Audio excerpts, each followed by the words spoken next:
¿Por qué no me acompaña a Santiago 1, verso 1? Santiago, siervo de Dios y del Señor Jesucristo, a las 12 tribus que están en la dispersión, salud. Hermanos míos, tened por sumo gozo cuando os halléis en diversas pruebas, sabiendo que la prueba de vuestra fe produce paciencia. Mas tenga la paciencia su obra completa, para que seáis perfectos y cabales, sin que os falte cosa alguna. Y si alguno de vosotros tiene falta de sabiduría, pídala a Dios, el cual da a todos abundantemente y sin reproche, y le será dada. Pero pida con fe, no dudando nada, porque el que duda es semejante a la onda del mar, que es arrastrada por el viento y echada de una parte a otra. No piense pues quien tal haga que recibirá cosa alguna del Señor. El hombre de doble ánimo es inconstante en todos sus caminos. Cierre sus ojos, vamos a hacer una oración. Amado Señor, te damos muchas gracias por tu palabra, muchas gracias por la oportunidad que tú nos das de poder buscarte aquí en tu casa, Señor, de poder venir a tocar las puertas de tu habitación y poder recibir de ti consejo, dirección, consuelo, Señor, y podamos tener, como tu escritura lo establece, esa palabra que tú inspiraste como una preciosa semilla para traer bendición a nuestra vida, bendición a tu nombre, a nuestras familias, por medio de ese fruto precioso que has de producir en cada uno de nosotros. Abre nuestros oídos y nuestro corazón, abre nuestro entendimiento, para que por medio de tu Espíritu esta palabra sea hecha vida en cada uno de nosotros. Gracias te damos en el nombre de Jesús, y todos juntos decimos un muy buen amén. Muy bien. Santiago escribe esta carta. Tengo que decirle que esta es la primera carta que es escrita del Nuevo Testamento, por lo tanto tiene mucha importancia lo que él está estableciendo. Usted la puede leer en casa, no es muy larga, es cortita, y en ella usted va a encontrar muchas cosas. Es la primera, por lo tanto tiene mucho valor en cuanto a la riqueza que nos proporciona. Pero en el primer versículo él dice, se identifica obviamente como Santiago, siervo de Dios y del Señor Jesucristo, y escribe a las 12 tribus que están en la dispersión. Esto quiere decir que él estaba escribiendo a todos. Las 12 tribus significa la totalidad de todos aquellos que eran creyentes. Esta carta no es para los judíos, aunque sí la mayoría eran judíos, o ya habían muchos que eran judíos, sino esta carta era precisamente para toda persona que creyera en nuestro Señor Jesucristo. Y la dispersión se refiere a que ya los creyentes estaban siendo perseguidos en aquella época. Por lo tanto, no era por decírselo, un estado o un tiempo cómodo para ser creyente. Por lo tanto, ellos estaban pasando diversas pruebas, y termina la palabra, mejor dicho, termina el versículo diciendo salud. Esto no es un brindis, ¿verdad? Sino esto que él estaba diciendo, que estén bien, que les vaya muy bien, que Dios esté con ustedes. A eso se refería. Y dice que cuando nosotros, empieza hablando, hermanos míos, tened por sumo gozo cuando os halléis en diversas pruebas. Ahora esta frase yo sé que se dice más bonito de lo que se vive, pero nadie en nuestra cultura actual, cuando están distintas pruebas, distintos problemas, cuando hay situaciones distintas que le están perjudicando o trayendo inquietud, puede decir que está gozoso. Por el contrario, cuando esto sucede, normalmente solemos sentirnos mal o incluso llegar a preocuparnos mucho o estar afligidos. ¿A cuántos les gustan las pruebas? Levante su mano. ¿Las pruebas? ¿Les gustan las pruebas? Bueno, está bien, qué bueno. Ojalá que sea conforme al Señor y no conforme al mundo, porque entonces sí estamos mal, ¿verdad? Pero dice, hermanos míos, tengan por sumo gozo cuando se hallen en diversas pruebas. Ahora la pregunta es, ¿cómo podemos nosotros estar gozosos cuando tenemos grandes problemas? Cuando las cosas no salen bien, cuando todo lo que está alrededor pareciera que se está desmoronando. Normalmente la persona lo primero que pierde es el ánimo. Si usted se ha percatado, cuando las cosas no le salen, usted empieza a perder el deseo de continuar, de seguir creyendo porque las cosas van a salir bien. Luego empiezan no solamente el desánimo, sino empieza la culpa. que al final de la historia, cuando son decisiones propias, suele tener un culpable predilecto y esa persona soy yo mismo. ¿Cuántos alguna vez se han sentido culpables por alguna decisión? Levante su mano con confianza. Y es porque es un proceso natural. Cada vez que yo tomo una decisión y no tengo un buen resultado, el primer culpable, si soy una persona consciente, voy a ser yo. Si soy una persona que está divorciada de la realidad, van a ser todos los demás. Ese está peor que nosotros, ¿verdad? Pero el primero debería ser yo, o normalmente solemos ser nosotros mismos. Por lo tanto, viene Santiago y nos dice que este es un tiempo para que nosotros podamos gozarnos. Todas las personas tenemos pruebas. Todas, absolutamente todas las personas tenemos pruebas. Entonces quiere decir que la prueba es inevitable. Mira el que tiene a su lado y dígale, las pruebas son inevitables.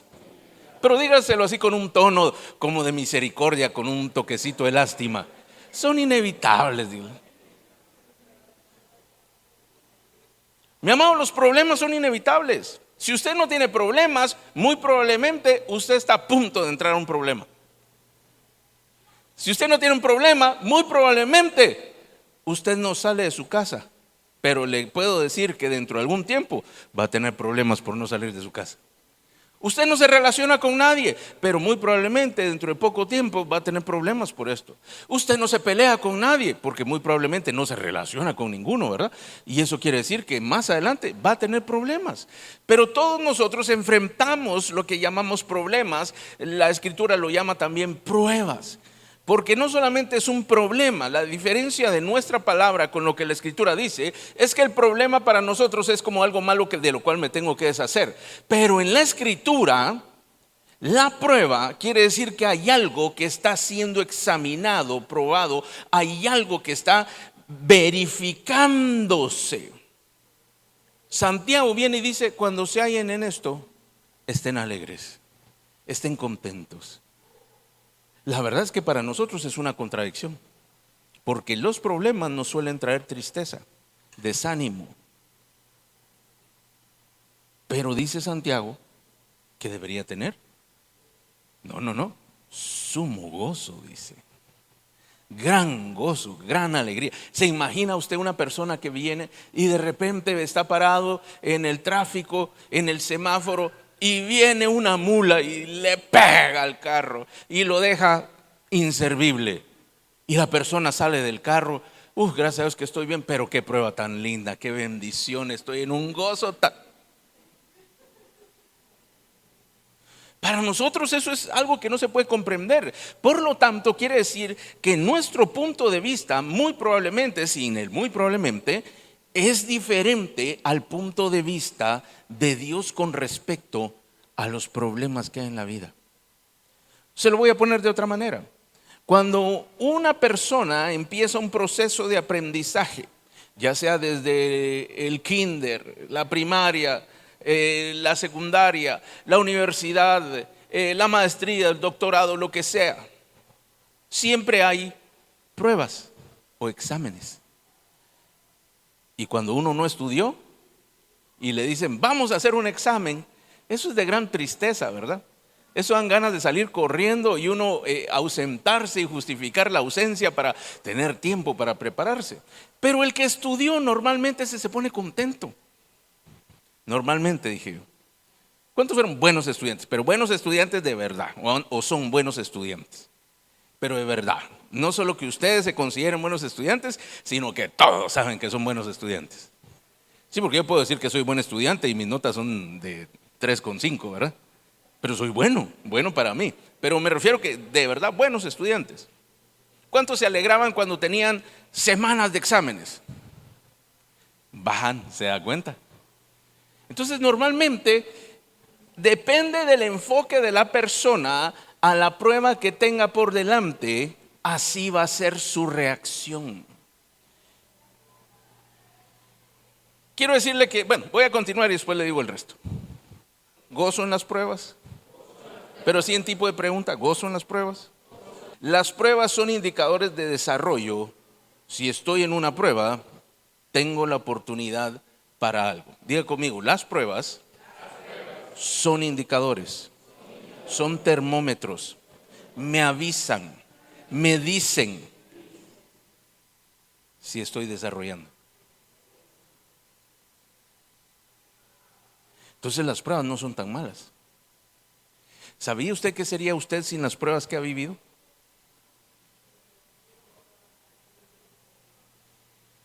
Si en la vida no tuviéramos pruebas, ¿cómo sería la vida? Preciosa, pastor. Sería aburridísima, mi amado. Aburridísimo. ¿Se imagina todos los días? ¿Cuál es su comida preferida? ¿Desayuno, almuerzo, cena? Puede votar. Desayuno, levanta la mano. Almuerzo, cena, todas las anteriores. Las anteriores y dos más. ¿Cuál es su platillo predilecto para el desayuno? Para el almuerzo. Para la cena. Para las otras dos meriendas. Va, pero no se vale hacer publicidad, ¿verdad? Se imagina que todo el tiempo comiera exactamente ese menú. Todos los días. Todos los días. Yo sé que todos los días repetimos comidas, pero que no pudiera variarla en nada. Sí, bueno, mi desayuno predilecto son 2 huevos con un poco de tocino, pan, arepa, lo que usted. Pero imagínense un solo menú. Uno solo de almuerzo, uno solo de cena, y con ese vive el resto de la vida. Pastor, así vivo. No. Es como el menú de allá de Guatemala, ¿verdad? Frijoles con huevo en el desayuno, en el almuerzo, huevo con frijoles, y en la cena no le digo mejor, ¿verdad? Ya le queda frijoles porque no hay de otro. Pero lo que le quiero decir es que nosotros tenemos que aprender para poder encontrar la riqueza que Dios nos trae a nuestra vida. Tenemos que aprender a ver las cosas de la manera en las cuales Dios las ve. Nosotros tenemos un punto de vista muy centrado en nosotros mismos y de poca distancia en el futuro. Por lo tanto, solo nos concentramos en el sufrimiento, en el dolor, en la tristeza, en la angustia que tenemos en el día de hoy. Pero perdemos de vista los grandes beneficios que podemos encontrar si comprendemos las oportunidades que tenemos por delante. Se lo digo de otra manera: cada vez que una persona está en una prueba, tiene la oportunidad de vencer, de resistir, de conquistar, de alcanzar o incluso soportar. Cualquiera de estos 5 elementos traen gran beneficio a la propia persona. Verso número 3: sabiendo que la prueba de vuestra fe produce paciencia. Ahora aquí empieza a revelarse un poco más. Cada vez que hay una prueba en nuestra vida, a nosotros que creemos en el Señor Jesús, Dios nos mete en un proceso completamente diferente. No por las pruebas, sino por el proceso que está buscando que se realice en nuestra vida. Y entonces cuando las situaciones, las adversidades vienen, lo primero que se empieza a probar es la fe. Dios permite que haya pruebas en tu vida porque es necesario que tu fe sea probada. Otro día le puse yo el ejemplo que cuando un inventor, valga la redundancia, inventa un invento, ¿verdad? Cuando un inventor saca un invento nuevo, este invento se tiene que poner a prueba, porque su teoría, su versión dice: mi modelo es mejor que los demás, lo que yo hago es mucho mejor que los demás. Entonces, si usted tuviera un restaurante, fuera su empresa, y usted dice: mi comida es la mejor de todas, ¿qué es lo que van a llegar a hacer las personas? Van a ir a probar, a ver si su comida es la mejor de todas. Y entonces se va a poner a prueba no solamente su menú, sino se va a poner a prueba la sazón, se va a poner a prueba el sistema o las técnicas con las cuales se utilizó para hacer el último platillo, el platillo, y por lo tanto se pone a prueba. Cuando están haciendo algo en la casa dice, y huele rico, ¿qué dice uno? Ay, vamos a probar. Y si sabe feo, ¿qué dice? Ay, mi amor, ya me llené, ¿verdad? Con esto estuvo suficiente. Entonces vemos que la prueba es necesaria para poder ejercitar, para poder mostrar que nuestra fe está fundamentada y está siendo fortalecida. Nunca nada que se crea o se realice puede tener éxito sin que tenga pruebas. Los vehículos que usted mira fueron probados muchas veces. Antes de sacarlos al mercado, tuvieron que hacer pruebas muy fuertes para poder decir: este vehículo pasó todas las pruebas. Y tú y yo estamos en un proceso de formación para podernos presentar delante del Señor un día, y que nos presentemos, como dijo Pablo, más que vencedores. Y si hubiera dicho en este tiempo, realizados, desarrollados a prueba de todo. ¿Qué te pone a prueba? ¿Qué es lo que a ti en lo personal te pone a prueba? Porque ya quedamos que todos tenemos pruebas. ¿Está usted de acuerdo? Ahora el siguiente enunciado que le quiero decir es que las pruebas de tu vecino podrían no ser pruebas para el que está al otro lado. Lo que para ti es una prueba, puede ser que la persona que está al lado tuyo no lo sea.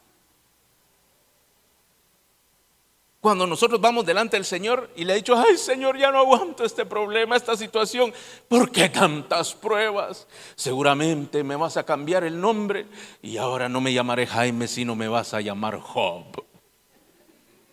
Entonces uno piensa que porque le vino 2, 3 pruebas ya se volvió igual que Job, ¿verdad? Y sufre al lado de Job, y es su libro preferido, y lo vuelve a leer y lo vuelve a leer para volver a llorar junto con Job, ¿verdad? Y decir: ay, pobrecito Job y pobrecito yo. Pero vemos que Dios, detrás de todo lo que estaba haciendo, en el caso de la vida de Job, estaba poniendo a prueba. Se recuerda que Dios alardeaba a Job, a su siervo Job, y decía: mira, este me quedó pero de lo mejor.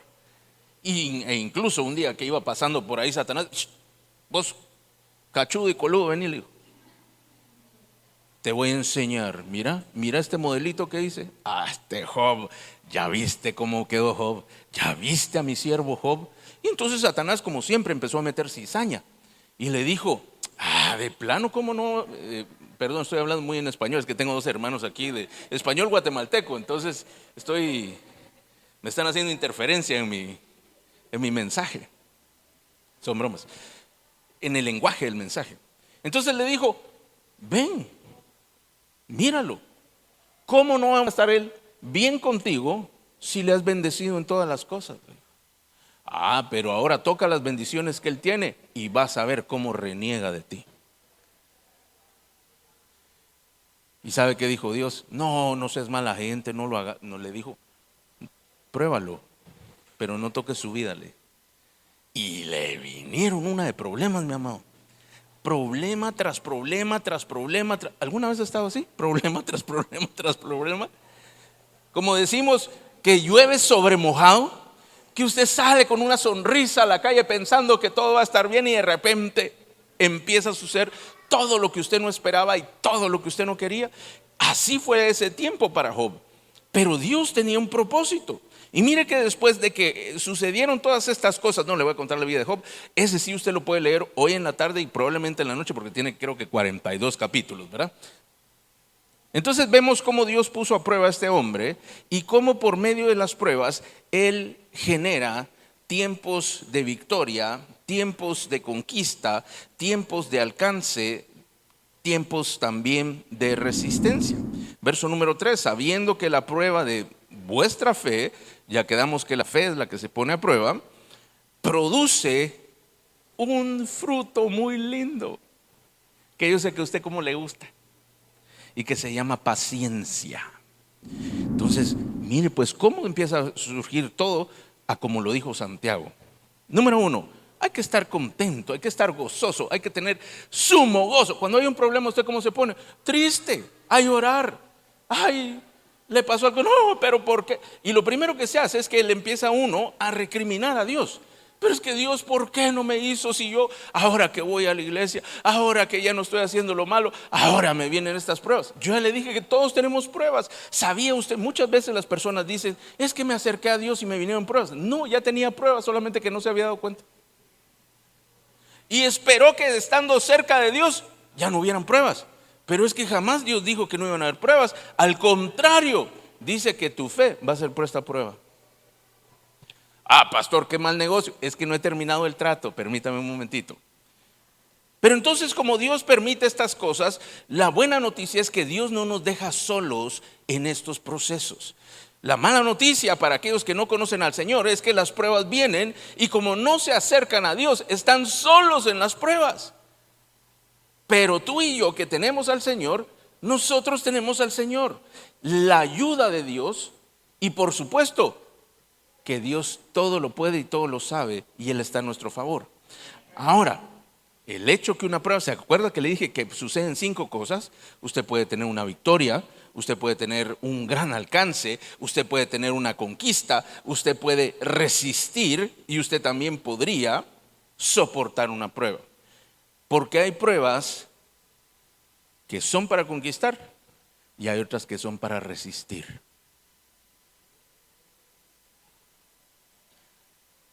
¿Sabía usted que hay problemas que no se resuelven? Ay, pastor, pero yo vine porque quería que Dios me resolviera el problema. Pero ¿sabía usted que hay problemas que no se resuelven?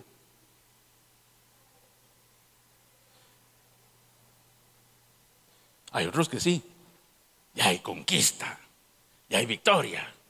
Pero hay otros que son de resistencia. Hay otros que se van a quedar ahí por siempre. Pero no me crea a mí, créale a la Biblia. ¿Se acuerda que Pablo vino y le dijo a Dios? O él escribe en su carta y dice, 3 veces le he pedido al Señor que quite este aguijón de mí. Y las 3 veces me ha dicho que no. Porque este aguijón me fue impuesto para que yo no me exalte de sobremanera. O sea que ese aguijón tenía un propósito. Diga conmigo, hay aguijones con propósito. No tiene que voltear a ver a nadie. Oye.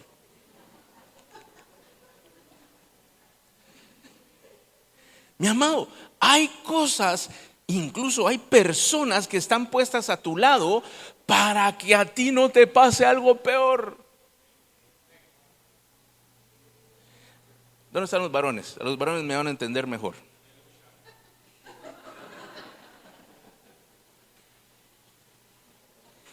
¿Qué pasaría si tu esposa te dijera todo amén?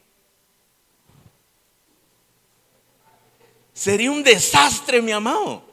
Sería un gran desastre si la mujer que está puesta por Dios como ayuda idónea a nuestro lado nos dijera, lo que tú digas, papi. ¿Se imagina qué desastre sería eso? ¿Se imagina que usted no pudiera tener en ningún momento? ¿A cuántos alguna vez su esposa los ha tenido que detener para no cometer un error, tontera o locura? ¿Se imagina que le hubiera dicho, sí, mi amor, vaya y hágalo? Entonces, hay situaciones que son permitidas con Dios. Ahora las mujeres funciona igual, ¿verdad? Si el esposo les dijera, lo que tú digas, mi amor. Ay, mi amor, mira, tengo 50 pares de zapatos. Ay, acabo de ver unos 5 preciosos más que me hacen falta. Cómprate 10, mi amor.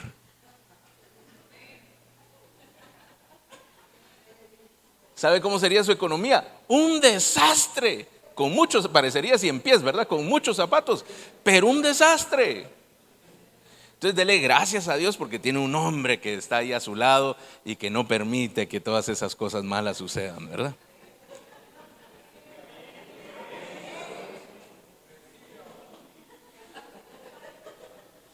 Aunque hay momentos que esas pequeñas acciones parecen grandes pruebas.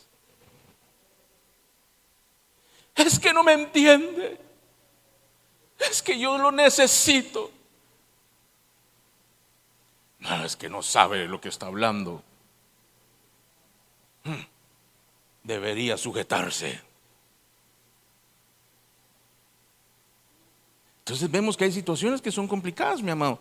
Y a Pablo le dijeron: bástate mi gracia, porque en tu debilidad se perfecciona mi poder. Quiere decir que hay situaciones que están diseñadas en tu vida no para que tú conquistes, sino para que las puedas soportar. Pero la buena noticia es que en aquellas que tú no logras conquistar, el poder de Dios es el que se manifiesta. Mire, le voy a poner el ejemplo. El pueblo de Israel, cuando salía de Egipto, empezaron a extrañar la comida de Egipto. Tenían rábanos, tenían pepinos, tenían nabos, tenían pescado, tenían carnes, y los sacaron al desierto, ¿verdad? Y allí el Señor les empezó a mandar el maná del cielo. Y después de un tiempo dijeron: ¡ay, otra vez esta comida! Otra vez este maná, ¿por qué no nos regresamos a Egipto? Ay, en Egipto habían unas hamburguesas tan deliciosas. Ay, si hubieran visto los tacos que comía yo. No, y unas arepas y unos hojaldres, pero así aguaditos, mire, les tilaba la grasa.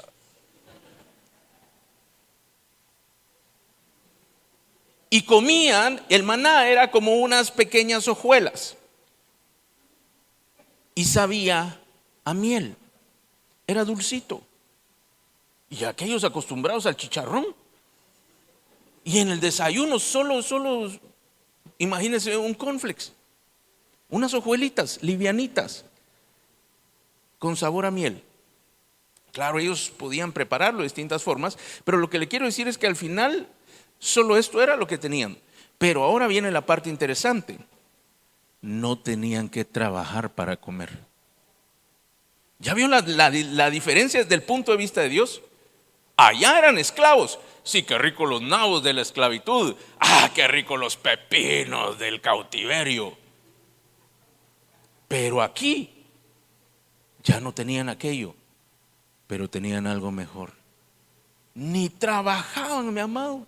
Todo el trabajo que tenían que hacer era salir en la mañana, recoger aquel maná, prepararlo, comerlo, si lo querían en el escabeche, si lo querían dorar. Ellos hacían sus propias fórmulas y sus propias recetas, pero lo podían comer, y todos los días tenían maná nuevo. Era una comida del cielo. Impresionante. ¿Qué es mejor?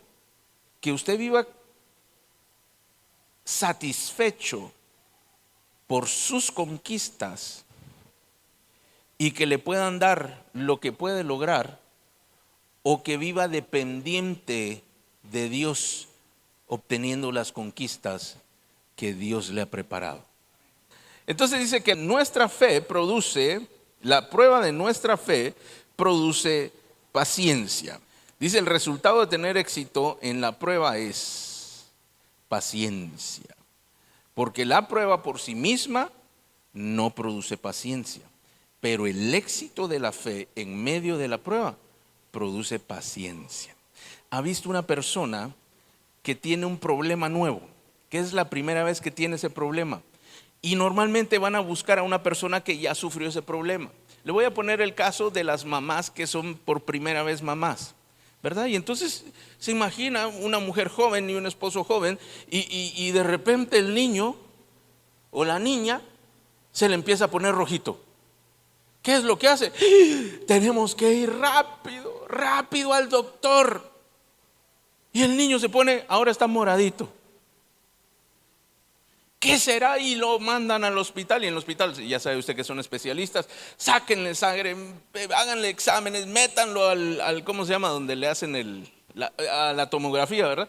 Métanlo al CAT scan. Y al final, el niño, todo lo que tenía es que tenía un gasecito. Pero como todavía no está desarrollado, no sabe qué hacer con eso. Pero cuando ya hay una madre experimentada, usted lo puede ver, tal vez lo ha podido ver, cuando una mamá ya tuvo sus hijos y de repente la hija, la sobrina o alguien que está ahí acaba de ser mamá, vienen las mamás normalmente: no, mija, hágale esto, venga aquí, póngale, quítele, échele, sáquele. Y no pasó nada. Y mientras el otro está alarmado, o la mamá o el papá están alarmados, aquellos que ya tienen mucha experiencia actúan con paciencia. Quiere decir, mi amado, que la ha alarmado en medio de los problemas, es porque todavía le hace falta paciencia. No se ha producido la paciencia porque no ha logrado encontrar el propósito de Dios en medio de aquella prueba. Ahora, paciencia no solamente quiere decir paciencia en en el griego, sino quiere decir produce, después se lo voy a traducir de esta manera, sabiendo que la prueba de vuestra fe produce, en lugar de paciencia, podemos usar alegría. La misma palabra quiere decir resistencia, quiere decir constancia y esperar o sufrir sin rendirse. Entonces, la prueba de la fe produce que se genere una capacidad de resistir las pruebas. Cada vez que tú sales de una prueba, estás generando fortaleza en tu fe, porque la próxima que venga, tú vas a estar mejor capacitado. Cuando tú empieces o estés en una prueba, tienes que saber que la prueba está diseñada, la mayoría están diseñadas para poder terminarse. Y las que no terminarán, que son las menos, esas estás tú diseñado para poder soportarlas. En una u otra fórmula, de todas maneras, Dios siempre da la victoria. Las pruebas por sí solas no producen fe, pero que las pruebas que se reciben con fe, estas producen paciencia. Verso número 4. Mas tenga la paciencia su obra completa, para que seáis perfectos y cabales, sin que os falte cosa alguna. Porque las pruebas buscan completar, pero solamente se tiene que saber qué es lo que se busca hacer.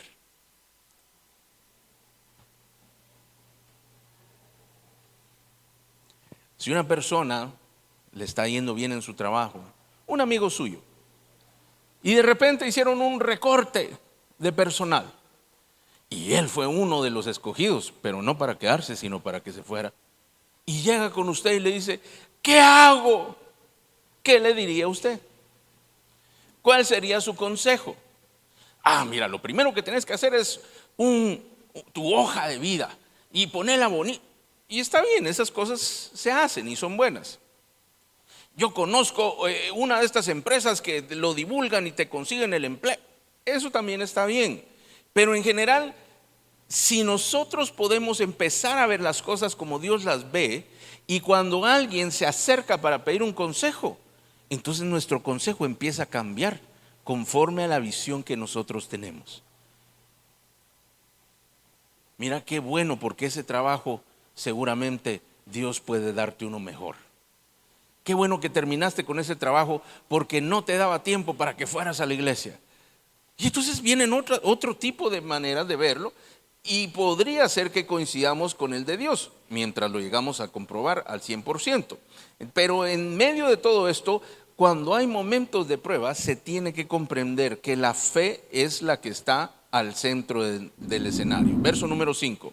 Y si alguno de vosotros tiene falta de sabiduría, pídala a Dios, el cual da a todos abundantemente y sin reproche, y le será dada.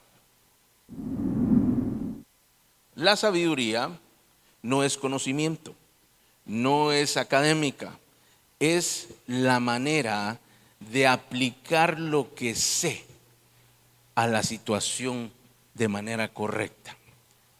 Se lo pongo de otra manera.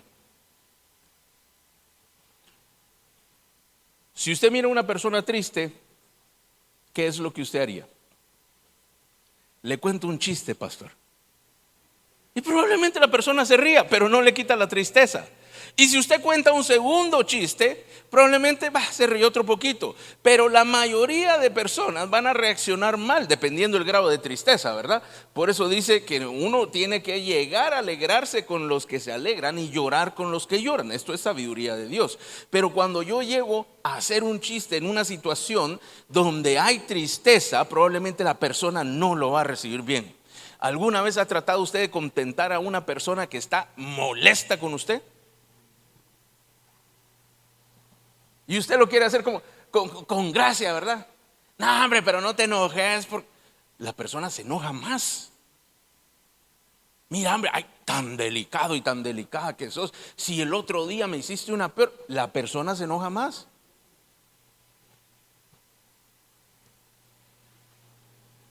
Cuando su jefe está enojado, ¿qué hace usted? Me escondo, pastor. ¿Sabe qué dice la Biblia? Cuando el príncipe esté enojado, no te apartes de su lado, pero guarda silencio. Entonces cuando el jefe está enojado, lo peor que usted puede hacer es ponerse a hacer chistes. Más enojado, ese sí se va a poner bravo. Cuando el jefe está enojado, lo peor que usted se puede hacer es irse a esconder. Cuando el jefe está enojado, lo peor que usted puede hacer es ponerse a bromear con otros. Cuando el jefe está enojado, dice, quietito, ahí al ladito, deja que diga todo lo que tenga que decir y con la boquita calladita te ves más bonito. Porque dice, porque es mensajero de muerte. Claro, él lo llevó, me refiero, Salomón lo lleva en el tiempo en el cual los reyes podían decidir sobre la vida de otro. Pero digamos que es en el trabajo, porque es mensajero de despido directo. Y si usted no quiere que lo despidan, ya sabe cómo hacerle, ¿verdad? Aquí yo sigo trabajando mis cositas, pero calladito. Ni muy triste ni muy alegre, solo calladito, pero aquí sigo. Y dice que eso hace que se calme. Cuando una persona está enojada, la sabiduría de Dios no dice que le vaya a dar abrazos y besos hasta que se le pase. Ni siquiera dice que le lleve un regalo. ¿Sabe qué dice la Escritura? Que le hable con suavidad. Porque la palabra blanda aplaca la ira. Ya ve cómo la sabiduría es la que le da el sentido a las pruebas que están generándose. Mire, yo desde aquí le miro una cara de que usted es una persona muy bien intencionada, que nunca ha tenido un mal pensamiento ni un mal sentimiento. Pero entonces, como usted es tan buena persona, yo quisiera saber por qué a veces estamos metidos, tú y yo también, ¿verdad? Por qué a veces estamos metidos en problemas aunque tuvimos buenas intenciones. ¿Alguna vez le ha pasado que ha tenido buenas intenciones y paró metido en un gran problema? ¿Alguna vez ha querido hacer algo bueno y salió algo malo? ¿Sabe por qué sucede eso? Porque nos faltó sabiduría. La sabiduría es la correcta aplicación de lo que se necesita hacer en el momento adecuado para una situación determinada. Por eso, si usted quiere, por ejemplo, si a la persona, al amigo con el cual usted vino, la persona que está a su lado, tal vez la persona es muy, muy alegre, ¿verdad? Y esa persona, si usted la saluda y le hace 2, 3 bromas, la persona va a estar contenta todo el día. Pero otras personas que son más serias y también son buenas personas, solamente que es distinta. Y si usted llega con las mismas 2, 3 bromas que con la otra persona, en lugar de hacer bien, cae mal. Este no toma nada en serio, no lo soporto. Y usted quería hacer bien, usted le quería hacer gracia, pero como no aplicó la sabiduría, en lugar de tener un beneficio, ahora tiene un problema. Entonces la sabiduría es la que nos sirve para que nosotros podamos comprender el tiempo, la manera y la situación correcta por hacer. El conocimiento son las cosas que nosotros sabemos. Usted puede saber cómo hacer un negocio, muy bien. Usted puede saber cómo vender, perfecto. Usted puede saber cómo administrar, pero no es la misma actitud ni las mismas formas que usted hace cada vez que tiene una distinta actividad. Por ejemplo, si usted es un vendedor, usted tiene que saber que usted tiene que ser una persona que transmita seguridad, que su producto es bueno. Tiene que sacar todas las ventajas, todo aquello que tiene de virtuoso su producto, aquello que usted quiere vender, para que lo pueda ver la persona que le quiere comprar. Usted tiene que verse tal y como su producto, o su producto tal y como usted. Usted siempre va a hablar lo mejor. Pero ¿sabía usted que esta buena forma de hacer una venta es una pésima forma para administrar un negocio? Señor contador, ¿cuánto dinero hay? 1,000. Pero no se preocupe, yo sé que van a haber 1,500. ¿Y usted cómo lo sabe? No sé, pero tengo un positivismo que todo lo logra. Error terrible. El administrador necesita hacerlo de otra forma. Primero usted tiene que tener algo que administrar. Si usted no tiene nada que administrar, no se puede administrar nada, ¿cierto? Entonces, ¿qué es lo primero que tiene que tener? Saber qué es con lo que usted cuenta. No puede tener la misma fe del vendedor, porque la del vendedor tiene que lograr algo que está allá afuera y que venga aquí. Ahora que usted lo tiene, usted no puede utilizar esa fe. Necesita una sabiduría distinta que hace que las cosas existentes puedan rendir mejor. Entonces, un buen administrador, según la Escritura, dice que en el tiempo de verano debe recoger mucho. En los buenos tiempos hay que recoger todo lo que se puede, porque llegan días malos y solo se puede sostener con lo que ha recogido anteriormente. Se lo digo de otra forma. ¿Cuántos han tenido distintas temporadas? Ya sabemos que viene una nueva temporada, ¿verdad? ¿Cuántos les ha ido mejor económicamente que en el momento actual? Levante su mano. La Escritura dice que el tiempo en el cual tú y yo fuimos más prósperos, debimos haber guardado todo lo que pudimos, porque este día iba a llegar. Si usted hubiera hecho caso a esta sabiduría divina, probablemente usted tendría, pues no les sé decir cuánto dinero, ¿verdad? Algunos muchísimo, otros un poquito más, pero seguro todos tendríamos más. Si todos hubieran sabido que lo que iba a venir iba a ser más difícil, se hubieran preparado. ¿Se acuerda de José? El de la Biblia, ¿verdad? No el vecino. ¿Se acuerda de José? ¿Sabe cómo llegó José al palacio? ¿Se recuerda? Él interpretó un sueño. Tenía una capacidad de parte de Dios. Y entonces él interpretó el sueño de aquel copero que llegó, el del panadero, y esto pues al final lo llevó al palacio a interpretar el sueño del faraón. Pero esa parte hasta ahí está preciosa. Y entonces él utiliza algo que tenía de parte de Dios, la capacidad de entender, una sabiduría distinta, ¿verdad? De entender lo que había en el sueño de otro para traerlo a la realidad. Y en medio de eso viene Faraón y ahora lo nombra gobernador de todo Egipto. Solamente él quedaba por encima de José. Ahora, ¿cómo cree usted que José gobernó? ¿A puro sueño? Y se sentaba a las 12 y no, es hora de soñar. Y soñaba, ¿verdad? Y se dormía un rato y soñaba. Vamos a ver qué dice Dios, y soñaba. ¿Cree usted que fue así? ¿Sabe qué hizo José?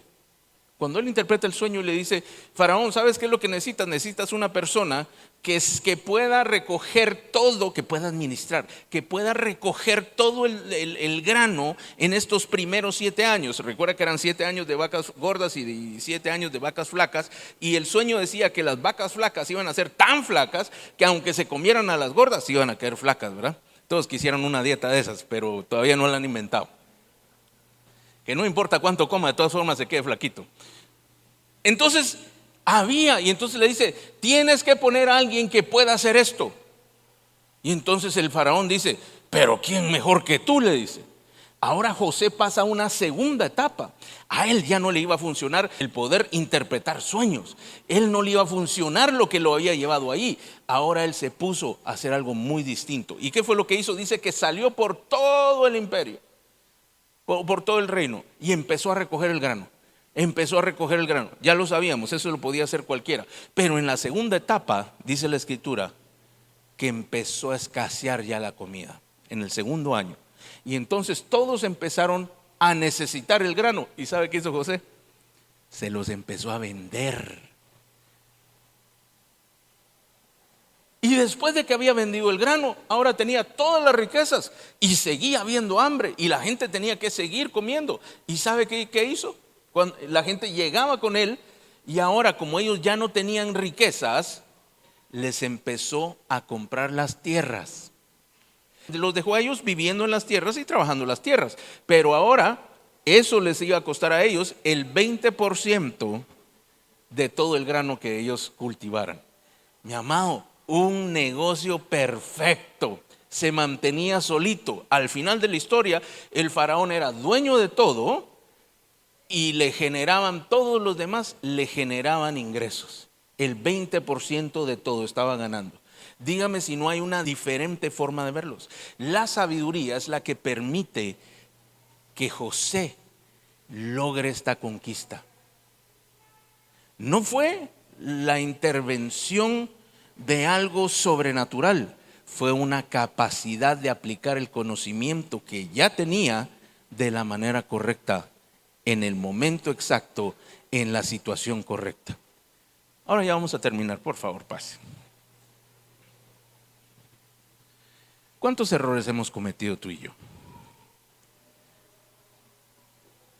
Y estoy hablando de los bien intencionados, ¿verdad? De aquellos que uno queriendo hacer el bien termina haciendo el mal. Pero la Escritura dice que nos ha faltado sabiduría. Ahora tengo que decirte que sí, la sabiduría es un espíritu. Es uno de los espíritus o de las esencias que conforman al Espíritu de Dios. Por lo tanto, la sabiduría proviene de Dios. Hay sabiduría humana y hay sabiduría de parte de Dios.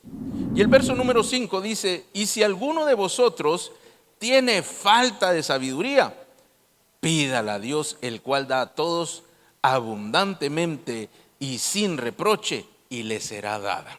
Ahora este es el buen trato, mi amado. Tú y yo solo tenemos ciertos conocimientos. Nos ha tomado muchos años el adquirir los conocimientos que tenemos.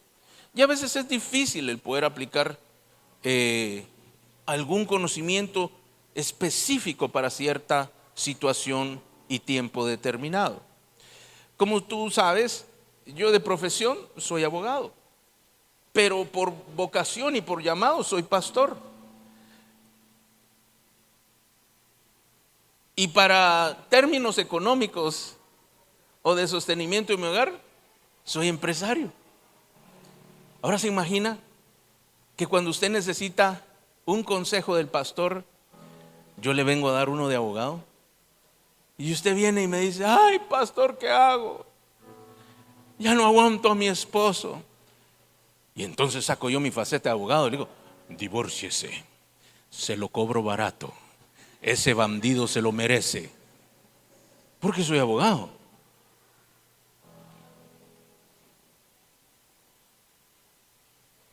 O viene usted y necesita algo de mí y me contrata como empresario, pero le salgo pastor, ¿verdad? Ay, mire, pero esto no me quedó bien. Hermano, Dios tiene misericordia de todos. Sea misericordioso conmigo. No me reclame. Sepa estar contento en lo mucho y en lo poco. Conténtese con lo que le di. ¿Sabe qué va a pasar? Me van a poner un coscorrón en la cabeza, ¿verdad? Porque la falta de sabiduría nos hace tomar las decisiones incorrectas aunque tengamos buenas intenciones. La falta de sabiduría es la que me dice a mí que yo lo puedo lograr todo, absolutamente todo, solo por el hecho de quererlo. Que mientras yo me esfuerce lo voy a alcanzar. Que mientras yo siga insistiendo lo voy a lograr. Pero la Biblia no dice eso. La Biblia dice que aquellos que han agradado a Dios, a esos Dios bendice. Y hay cosas que se logran por esfuerzo propio. Hay cosas que se logran por capacidad propia, pero hay cosas que solamente de la mano de Dios podemos alcanzar. Y entonces la mayor sabiduría es la que proviene de Dios. Mi amado hermano, yo conozco muchas personas que tienen mucho éxito, hablando terrenalmente, pero espiritualmente están en el fracaso. Y algunos otros que para el mundo podrían estar en el fracaso, delante de Dios están teniendo éxito. Pastor, entonces hay que ser, como dijo la pastora, ¿verdad? Hay que ser pobre para estar bien con Dios. No. Es que Dios quiere quitar todo lo terrenal para establecer lo espiritual y bendecirte espiritualmente y que tengas frutos en lo terrenal. Esa es la fórmula de Dios. Usted tiene que sacar primero todo lo malo para poder establecer lo que es bueno y que funcione de la manera que Dios lo hace. Entonces la sabiduría de Dios es mayor que nuestra sabiduría. Y dice que Él la quiere dar, porque aquel que necesita. ¿Cuántos necesitan sabiduría? Le voy a demostrar que usted necesita sabiduría. Hay problemas que usted no sabe cómo resolver. Levante su mano. Hay situaciones que usted dice, está de verdad, no sé ni qué hacer ya. Se lo dejé a Dios, dice. Ay, a la de Dios. Y Dios dice, ¿yo qué? Si yo ni me metí en ese problema, ni te mandé. Ese es rollo tuyo. Si yo fuera Dios, así se lo diría, ¿eh? Se lo dejo a Dios. ¿Cómo que se lo dejo a Dios? La escritura no dice nunca eso, ¿sabía usted? Se lo vine a presentar al Señor. O sea que usted, en lugar de traer una ofrenda bonita, trae un problema al Señor. Lo llevé al altar. Son frases románticas cristianas, pero no son bíblicas. Se lo entregué al Señor. Pero el Señor no armó el problema porque se lo llevamos a Él. Pero sí dice la escritura que cuando nosotros estemos en diversas pruebas, nos gocemos porque Dios va a hacer algo bueno si nosotros se lo permitimos. Nos gocemos porque hay algo bueno que se está formando, hay algo bueno que se está realizando. Pero dice la escritura que cuando alguno ha cometido error o tiene falta de sabiduría, lo único que tiene que hacer es pedirla a Dios. Ahora yo quiero decirle que la palabra pedir aquí en esta porción de la escritura también quiere decir rogar a Dios, clamarle a Dios. Quiere decir que hay que pedirlo con insistencia y con fuerza para que la sabiduría de Dios venga. Y uno quisiera que la sabiduría fuera como una nubecita, ¿verdad? Que de repente viene del cielo y ¡pah!, le cae la sabiduría y todo se resolvió. No es así. No es que de repente le encendieron a usted, ¡pum!, un interruptor y ahora es sabio. La sabiduría la inspira Dios. Es aquellos momentos que están metidos en un gran problema y uno viene y clama al Señor: Señor, déjame saber cómo arreglar este problema, porque yo lo causé, ¿se recuerda? Déjame ver cómo se resuelve este problema, Señor, no entiendo nada. Ya no le diga, te lo dejo a ti. Ya no le diga esto, dígale, Señor, yo me voy a ser responsable. Ni lo armé, ni sé cómo empezó, pero estoy metido en el problema. Dame la sabiduría para saber qué hacer. Mi amado, y usted clame, y usted pida, y diga: Señor, dame la sabiduría. Le está yendo mal en el negocio, mi amado, clame al Señor y dígale: dame la sabiduría para saber cómo tengo que prosperar en este tiempo. Porque no quiere decir que usted no sepa cómo prosperar. Quiere decir que las circunstancias han cambiado y lo que usted está pensando o lo que le trajo al éxito en el pasado podría ser que ahorita no le esté funcionando. Si hay problema en la familia y todo estaba bien y de repente se empezó a armar un problema porque llegó fulanito, porque se fue sutanito o porque una situación está... Pídale sabiduría a Dios para saber cómo actuar en el momento exacto, de la manera exacta y con las personas exactas. Eso es sabiduría y sí es inspirada por Dios. No es que venga usted de repente y ¡brum!, ahora ya sé cómo se maneja la bolsa, ahora me voy a hacer millonario porque sé los secretos de Wall Street. Eso no es eso. O que usted tenga un examen en la universidad, diga: Señor, yo clamo a tu sabiduría, y le dan todas las respuestas para que saque la nota completa en el examen. Eso no es así. Dios le va a dar la sabiduría y la sabiduría le va a decir: ponete a estudiar que vas tarde, le va a decir. Ay, pero es que estoy cansado. Estudia 2 horas más. Ay, pero es que sigo cansado, pero no he terminado. Estudia 1 hora más.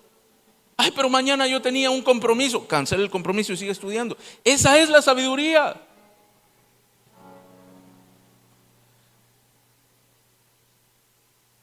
¿Sabía usted que necesitamos sabiduría para relacionarnos con Dios? Déjame saber cómo me relaciono contigo. Señor, mira, tú sabes que yo de verdad tengo buenas intenciones, pero a cada rato meto las de caminar. Dame sabiduría en este tema. Dame sabiduría en este otro. Dame sabiduría con mi familia, en las finanzas. ¿Cómo me tengo que relacionar contigo? Dame sabiduría para saber cómo comunicarme contigo mejor. Dame sabiduría para poder saber qué hacer en lo que viene. Mire, José, regresemos a José. José tenía solo lo que Dios le había mostrado y él le mostró el futuro. La sabiduría de parte de Dios te puede mostrar las cosas que están por venir y cómo debes actuar. Y ni siquiera le estoy hablando que usted se va a volver un profeta. No, le estoy diciendo que Dios le va a ayudar a conocer a usted las cosas que van a venir. Y le va a decir qué hacer. Pero tiene que pedirla insistentemente. Si le toca, ruéguela, suplíquela, pero no actúe sin sabiduría. Dios dice que Él la quiere dar. ¿Y cómo la da Dios? Abundantemente y encima sin reproche, dice. Él no anda preguntando. Mire, la sabiduría es tan hermosa que no anda preguntando quién se la merece, solo aquel que la quiere obtener.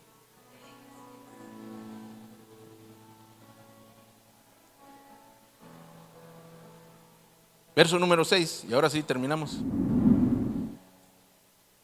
Miren lo que dice: pero pida con fe, no dudando nada, porque el que duda es semejante a la onda del mar o las olas del mar, que es arrastrado por el viento y echada de una parte a otra. No piense pues quien tal haga que recibirá cosa alguna del Señor. El hombre de doble ánimo es inconstante en todos sus caminos. Y ahora Santiago nos dice: pide sabiduría, pero dice, pero pídela con fe, no dudando, insistentemente, firmemente hasta obtenerla, no dudando si Dios la va a dar o no, no cuánto va a dar Dios porque Dios la va a dar abundante, sino pidiendo constantemente para que esta sabiduría venga en cualquiera de sus formas, porque yo te puedo asegurar que Dios te va a empezar a hablar de formas que no imaginaste, en los lugares donde menos esperaste, porque la Escritura dice que la sabiduría anda gritando en las plazas para ver a quién la quiere obtener. Quiere decir que la sabiduría se te puede mostrar en cualquiera de sus formas, en cualquier momento, en las cosas más sencillas y en las cosas más complejas. La sabiduría de Dios la manda hasta en pequeñas inspiraciones que uno no sabe ni de dónde salió. Momentos en los cuales viene algo de parte de Dios y uno dice: ¡plum! Uy, se me iluminó el coco, ¿verdad? Y esta es la solución. Eso es sabiduría de parte de Dios. Por lo tanto, es necesario que la pidas sin dudar, que pidas sin cesar y que lo hagas de la manera en que lo tengas que hacer, rogando, suplicando. Porque si no lo haces de esta forma, Dios no la entrega. Porque el hombre de doble ánimo, aquel que tiene dos ánimos, dos decisiones, hoy sí, mañana no, hoy sí, mañana no, es como la ola del mar. Dígale al que tienes al lado: no seas como la ola del mar, porque la ola es arrastrada. La lleva el viento, la trae el viento. Mi amado, usted tiene que comprender que muchos creyentes, y no estoy hablando de ustedes, muchos creyentes alrededor del mundo tienen esta forma de vivir. Ay, los lleva la ola por allá. Ay, ahora está esto, ahora la otra. Y ahora me llevo para... Las situaciones, las circunstancias son las que definen su vida. No es la sabiduría de Dios, sino la canción que se está tocando.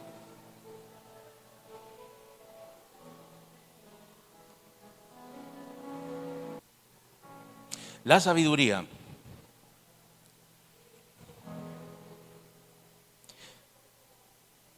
es la clave para el éxito.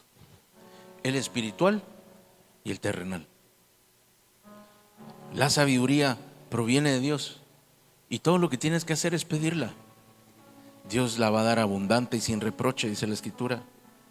Por lo tanto, no permitas que el doble ánimo o que haya dudas en tu mente o en tu corazón y que te vuelva inconstante.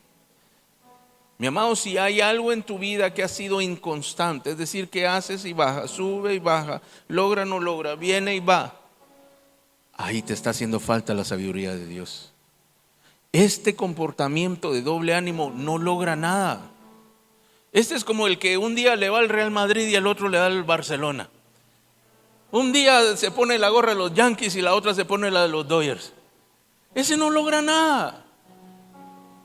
Un día quiere y otro día aborrece. Un día está animado y el otro día está desanimado. Un día empuja con todas las fuerzas y el otro día no tiene fuerzas.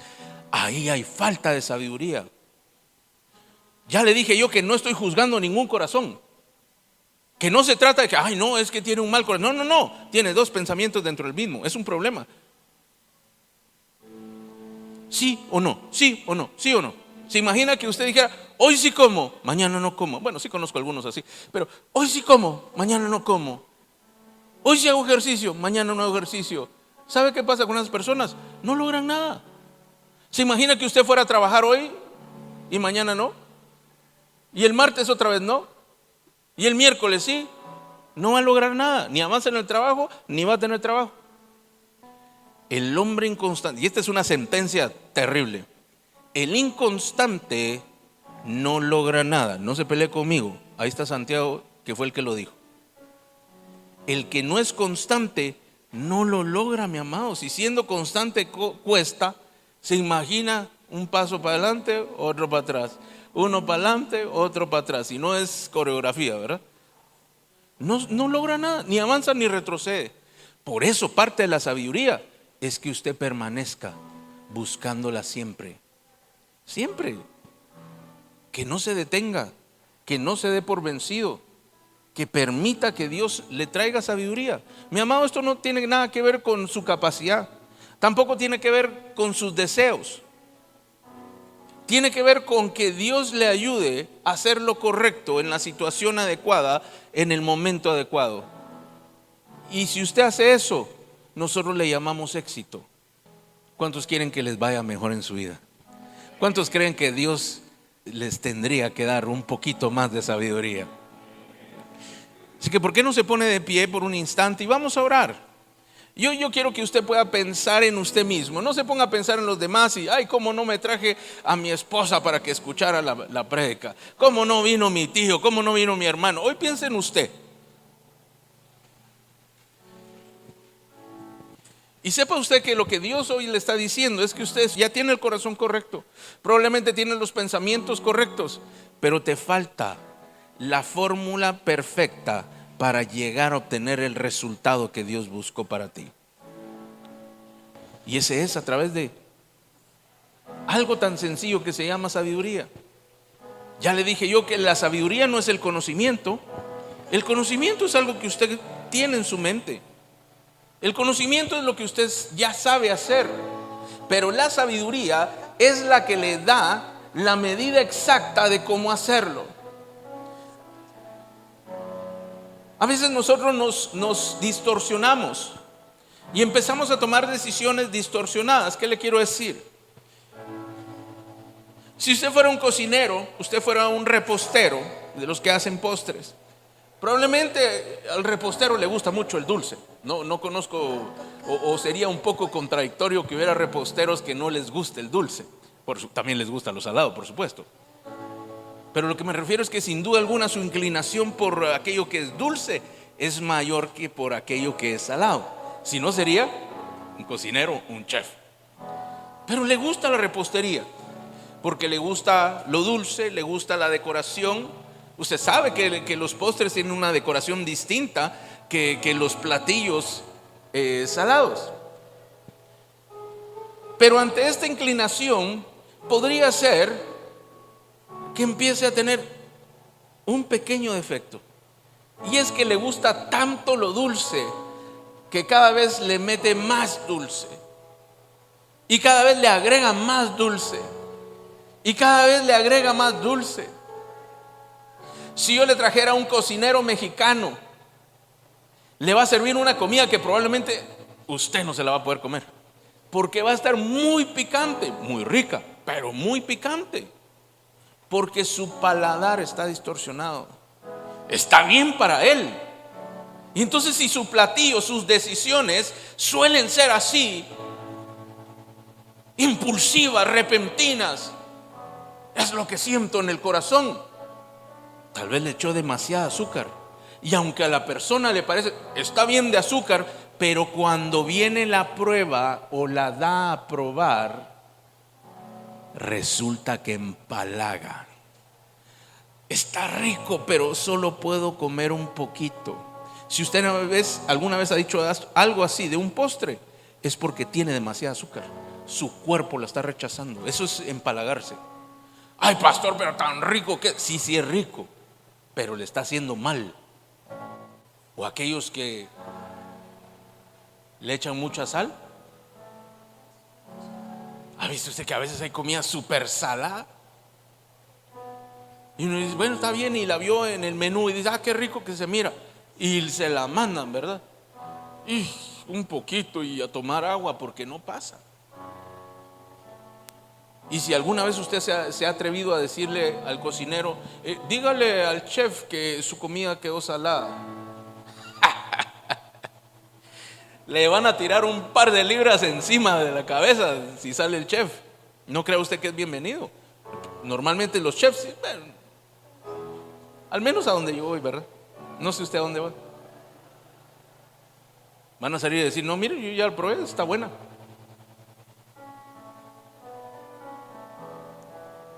Entonces, ¿cuál es la fórmula perfecta? La sabiduría de Dios. Mi amado, hay decisiones que usted toma que son, con todo respeto, no son buenas decisiones. Algunas las toma desde la ira, otras desde el momento de que se está viviendo, otras desde la pena y la lástima. Ay, no, es que se puede enojar. Ay, no, se puede enojar conmigo. ¿Y yo qué voy a hacer? Pero usted tiene que tomar la decisión. No, pero ¿y qué hago? Porque es que si no va a ser peor el problema. Pero es que ese es el camino para resolverlo.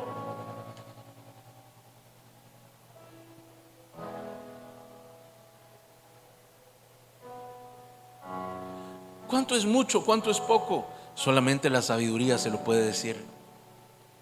La sabiduría es tan preciosa que, aunque todos concordamos que buscar de Dios es algo bueno, y si dijéramos que vamos a proponernos leer la Escritura y vamos a leer muchos capítulos todos los días, yo le tengo que decir que eso debería ser algo muy bueno. Y usted dice, pastor, yo voy a disponer de mi tiempo 2 horas para leer la Biblia, 2 horas para orar y 2 horas para adorar al Señor. Qué bien, le digo yo. ¿Y a qué hora va a dormir? No, pastor, yo voy a dormir mis 8 horas. Y entonces yo empiezo a hacer cuentas, ¿verdad? 8 más 14 horas. ¿Y las siguientes horas qué va a hacer? Pues tengo que trabajar. Pero las 6 horas sería bueno. Pero si usted empieza a utilizar sus 6 horas dentro del tiempo de su trabajo, ¿sabe qué va a lograr? Se va a meter en un problema. Porque aunque usted sea su propio jefe, ese tiempo para trabajar es tiempo que usted tiene que utilizar para trabajar. Pastor, pero estoy leyendo la Biblia. No se equivoque, eso es falta de sabiduría. En vez de haga su trabajo rápido, salga temprano y use su tiempo para lo que usted quiera. Si va a buscar al Señor, perfecto. Si va a hacer sacrificios para el Señor, perfecto. Pero nunca estaría bien que usted estuviera todo este tiempo usándolo para el Señor y no trabajando. O usando todo este tiempo para el Señor y no cuidando de su familia.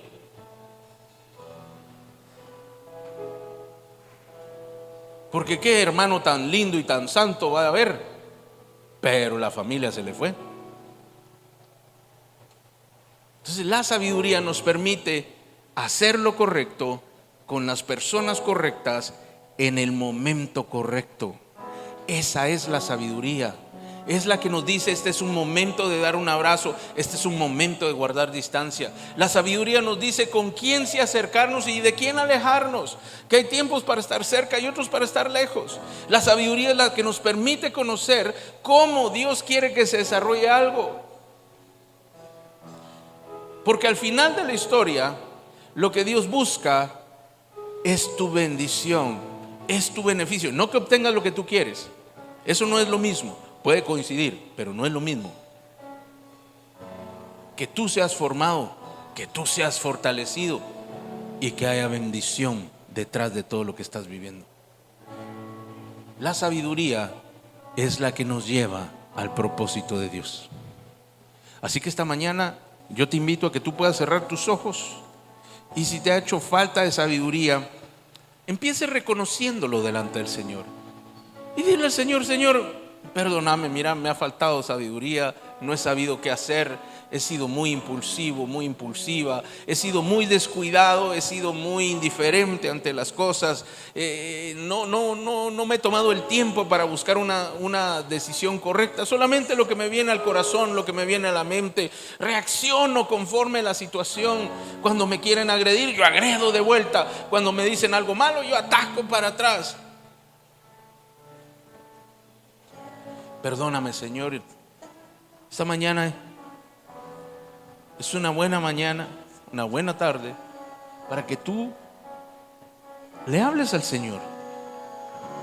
Mi amado, si tú estás en un problema, déjame decirte que aunque tú hayas hecho muy poco, sí hay una participación tuya en todo esto. Quizá tú sí reconoces que eres el causante del problema, o de la mayoría de él. Pero esta mañana tú tienes que comprender que en todo problema en el cual hemos estado, casi ninguno vino sin nuestra intervención. Pero si tú has intervenido, reconócelo y dile: Señor, perdóname, yo aquí me equivoqué. Porque ese es el punto de partida para poder pedirle al Señor la sabiduría. Señor, necesito tu sabiduría. Necesito sabiduría de lo alto para poder solucionar estos problemas, estas situaciones. Quizá los problemas sobrepasan tus capacidades, quizá los problemas te sobrepasan en el tiempo, quizá puedes solucionarlo, pero requieres de mucho tiempo, requieres de muchos recursos. Pero pídele a Dios la sabiduría que tiene preparada para que venga esa bendición a ti. Pídele de todo corazón. Dice que no piense aquel que duda en su corazón, aquel de doble ánimo que va a obtener algo. Es decir, que este día que tú empieces a pedirle al Señor esa sabiduría, sigue buscándola hasta que la obtengas. No esperes que de un momento a otro todo se solucionó, porque podría ser que tome un poco más de tiempo, pero la sabiduría, te puedo asegurar que va a llegar a tiempo cuando tú la necesites. Ella va a estar allí, no importa la circunstancia, no importa la situación. Dios va a enviar esa sabiduría para que tú puedas reaccionar de la mejor manera, para que puedas actuar de la mejor manera y para que empieces a vivir ese propósito que Dios tiene preparado para ti. No te dejes engañar. La sabiduría está allí. Ella clama, ella busca para encontrar a aquel que la quiere. Y Dios dice que lo único que tienes que hacer es pedirla de todo corazón, y Él la va a dar abundantemente. Ni siquiera la va a reprochar, Él la va a dar abundantemente.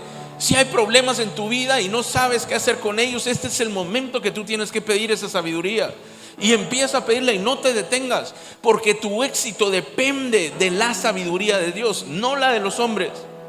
La de los hombres es la que nos tiene limitados a las condiciones, a otras personas, a las decisiones de otros. Pero la sabiduría de Dios no depende de ninguna de estas. La sabiduría de Dios genera bendición aún donde aparentemente no la haya. La sabiduría de Dios es la que generó las grandes riquezas que José trajo para el reino de Egipto. No fue nada más que recogiera el grano, fue que después supo qué hacer con aquel grano. Y de las riquezas que obtuvo, supo qué hacer después con aquel grano. Y al final terminó grandemente prosperado, porque Dios le había dado la sabiduría para poderlo hacer. Así que esta mañana tú tienes que pedir sabiduría. Hoy olvídate de los problemas, porque ellos ahí van a estar siempre. Siempre y cuando no los soluciones, ahí estarán. Pero pídele de corazón al Señor: Señor, dame tu sabiduría. Y dile: Señor, necesito sabiduría para con mi familia, necesito sabiduría para con esta situación, necesito sabiduría para con mis finanzas, para con mi trabajo, para con mis estudios, necesito sabiduría para conmigo mismo, necesito sabiduría para saber cómo vivir mejor, necesito sabiduría para saber qué hacer en los siguientes días, en los siguientes meses, necesito sabiduría para poderme relacionar contigo, necesito sabiduría para poderte conocer mejor.